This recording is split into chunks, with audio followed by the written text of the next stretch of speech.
শুধুমাত্র মানুষের ভোট পাওয়ার জন্য, মানুষকে মিথ্যা বলে, মানুষকে প্রতারিত করে বিএনপি ক্ষমতায় এসেছে। ক্ষমতায় যাওয়ার জন্য, মেজরিটি পাওয়ার জন্য, ভোটে জেতার জন্য গণভোটে হ্যাঁ পক্ষ নিয়েছে।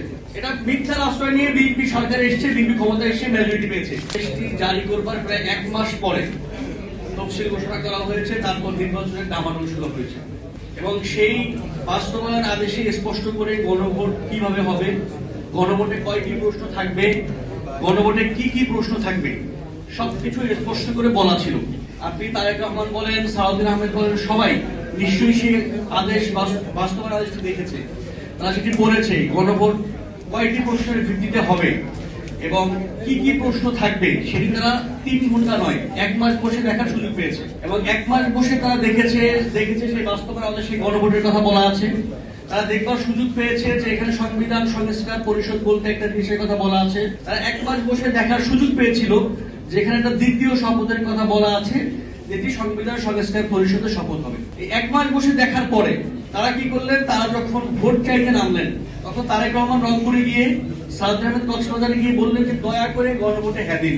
ছাত্রদলের ভাইরাও একই প্রচারণা করলেন যে আমরা গণভোটে হ্যাঁ পক্ষে আছি। 12ই ফেব্রুয়ারি নির্বাচনের দিন তারা ব্যালটের ছবি তুলে ফেসবুকে দিয়েছে, তারা সবাই গণভোটে হ্যাঁ দিচ্ছেন। এই সব কিছু জেনে শুনে যখন তারেক রহমান গণভোটে হ্যাঁ দিতে বলার পরে, যখন গণভোটে হ্যাঁ জয়যুক্ত হলো, এখন এসে আমরা বলছি যে এটা পুরো 3 ঘন্টা লেগেছে আমাদের, তার মানে জনগণের আরো বেশি সময় লেগেছে। এবং সালাউদ্দিন আহমেদ বলছেন এই বাস্তবায়ন আদেশ যেটি আছে সেটি অন্তর্বর্তীকালীন সরকার অন্তহীন প্রতারণা।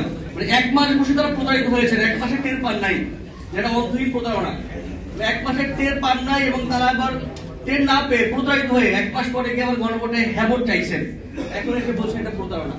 তার মানে এইটা অন্তর্বর্তীকালীন সরকারের প্রতারণা নয়, এটা বিএনপির মিথ্যা। বিএনপি শুধুমাত্র ক্ষমতায় যাওয়ার জন্য, মেজরিটি পাওয়ার জন্য, ভোটে জেতার জন্য গণভোটে হ্যাঁ পক্ষ নিয়েছে। এটা মিথ্যার আশ্রয় নিয়ে বিএনপি সরকার এসেছে, বিএনপি ক্ষমতায় এসে মেজরিটি পেয়েছে।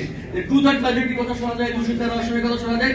এই 213 আসনে এসে মিথ্যার বলে যদি তারেক রহমান গণভোটে হ্যাঁ ভোট না চাইতো, বিএনপি থেকে মানুষ মুখ ফিরাই দিত। শুধুমাত্র মানুষের ভোট পাওয়ার জন্য, মানুষকে মিথ্যা বলে, মানুষকে প্রতারিত করে বিএনপি ক্ষমতায় এসেছে।